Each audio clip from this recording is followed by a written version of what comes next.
تجھے تیرے بچپن نے برسوں کھلایا، جوانی نے پھر تجھ کو مجنوں بنایا، بڑھاپے نے پھر آ کے کیا کیا ستایا، ازل تیرا کر دے گی بالکل صفایا، بڑھاپے نے پھر آ کے کیا کیا ستایا، ازل تیرا کر دے گی بالکل صفایا، جگہ جی لگانے کی دنیا نہیں ہے، یہ عبرت کی جا ہے تماشا نہیں ہے، ملے خاک میں اہل شاہ کیسے کیسے، مکی ہو گئے لا مکہ کیسے کیسے،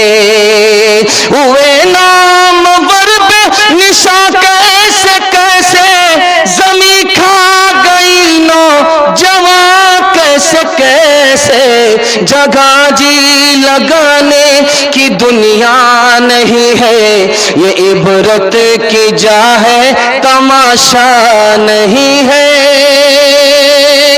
برابر آپ کو لوگ کہہ رہے ہیں کہ آپ اس طرح سن رہے ہیں جیسے پتھر ہیں، لیکن میں محسوس کر رہا ہوں کہ آپ کو روحانی طاقت نے پتھر بنا دیا ہے۔ اب سیدھے میں آپ کا جنازہ پڑھ کر کے قبرستان ہی پہنچا دیتا ہوں۔ آخری پیغام آپ کو دے رہا ہوں اور جلدی سے اس کو مکمل کر رہا ہوں۔ یہاں سے لے کر کے وہاں تک سننے کے لیے تیار ہے؟ دونوں ہاتھ اٹھا دیجئے انشاءاللہ۔ عورتوں کے حوالے سے سنا رہا ہوں، سننے کے لیے تیار ہے؟ دونوں ہاتھ اٹھائیے انشاءاللہ۔ عورت کو سر پر رکھیں گے، پیر کے نیچے رکھیں گے، ہاتھ اٹھائیے انشاءاللہ۔